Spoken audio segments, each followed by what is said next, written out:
Assalamualaikum teman-teman. Kali ini aku akan membahas materi hukum dasar kimia, khususnya hukum dasar teori atom Dalton. Sebelumnya, udah pada tahu belum sih apa teori atom Dalton itu? Teori atom Dalton merupakan teori yang tertua yang membahas tentang atom. Teori ini ditemukan oleh John Dalton. Dalam teori ini, John Dalton berpendapat bahwa atom merupakan zat yang tidak dapat dibagi atau diuraikan menjadi zat yang lebih kecil lagi.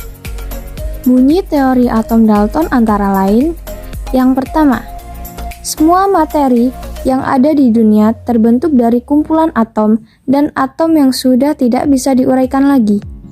Yang kedua, masing-masing atom yang dihasilkan dari suatu senyawa tertentu memiliki sifat, karakteristik, serta massa yang berbeda tergantung pada senyawanya. Yang ketiga, setiap senyawa memiliki atom yang berbeda-beda.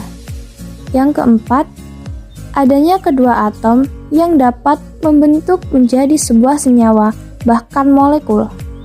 Yang kelima, atom yang tidak sejenis dapat bergabung dan membentuk senyawa, tapi atom-atom tersebut harus memperhatikan perbandingannya dan menggunakan perbandingan yang sederhana. Yang keenam, partikel yang menyusun atom memiliki zat yang selaras. Teori atom Dalton memiliki beberapa kelemahan dan kelebihan. Kelemahannya antara lain, yang pertama, didapati fakta bahwa atom dapat berubah menjadi atom unsur lainnya apabila atom tersebut mendapat reaksi dari nuklir. Yang kedua, terbantahnya pendapat Dalton yang disalahkan karena adanya isotop yang membuktikan pada dunia bahwa atom hanya memiliki kesamaan pada nomor atomnya saja, tidak dengan massa dari atom tersebut. Yang ketiga, terbantahnya teori Dalton tentang senyawa yang memiliki perbandingan bilangan yang cukup rumit, di mana dengan perbandingan bilangan yang tidak mudah, tidak bulat, dan tidak begitu sederhana. Kelebihan teori Dalton adalah ia memiliki bentuk model yang mungkin membuat para ilmuwan memiliki potensi dan kesempatan untuk melakukan pengembangan terhadap teori atom Dalton. Para ilmuwan juga akan memiliki potensi untuk memperbaiki pendapat Dalton menjadi lebih logis dari segi ilmu pengetahuan. Massa atom adalah massa suatu atom pada keadaan diam, yang pada umumnya dinyatakan dalam satuan massa atom. Massa atom ini sering disinonimkan dengan massa atom relatif, massa atom rata-rata, dan bobot atom. Lalu ada massa atom relatif. Massa atom relatif adalah massa suatu atom yang ditentukan dengan cara membandingkan dengan massa atom standar. Rumus senyawa. Perlu kita ketahui, senyawa merupakan zat kimia murni yang terdiri dari dua atau lebih unsur yang dapat dipecah kembali menjadi unsur-unsur pembentuknya dengan reaksi kimia. Contohnya adalah dihidromonoksida atau H2O yang sering kita sebut sebagai air.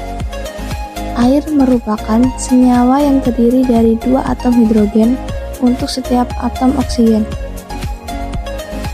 Perbandingan senyawa air ini selalu tetap karena sifat fisikanya. Perbandingan antara atom H dan O yang berbeda akan membentuk senyawa yang berbeda. Misalnya H2O2 atau dua atom H dan dua atom O yang merupakan senyawa hidrogen peroksida. Reaksi kimia adalah suatu proses di mana satu atau lebih zat diubah menjadi satu atau zat yang berbeda dan menghasilkan produk yang baru. Ciri-ciri reaksi kimia. Yang pertama, perubahan warna. Yang kedua, perubahan suhu.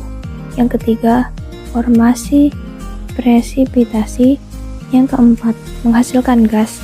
Yang kelima, emisi cahaya.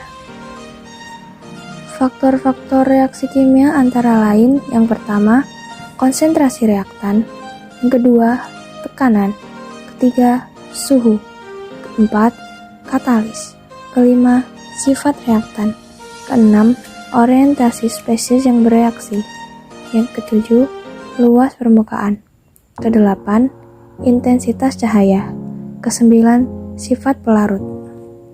Reaksi kimia memiliki beberapa macam, antara lain reaksi pembakaran, reaksi kombinasi, reaksi dekomposisi, reaksi perpindahan ganda, dan reaksi presipitasi. Contoh reaksi kimia. Berikut ini contoh reaksi kimia, yaitu fotosintesis, pembakaran, pencernaan makanan, reaksi sabun dan deterjen, dan yang terakhir adalah memasak. Nah, itulah materi yang dapat saya sampaikan. Terima kasih untuk semuanya. Wassalamualaikum warahmatullahi wabarakatuh.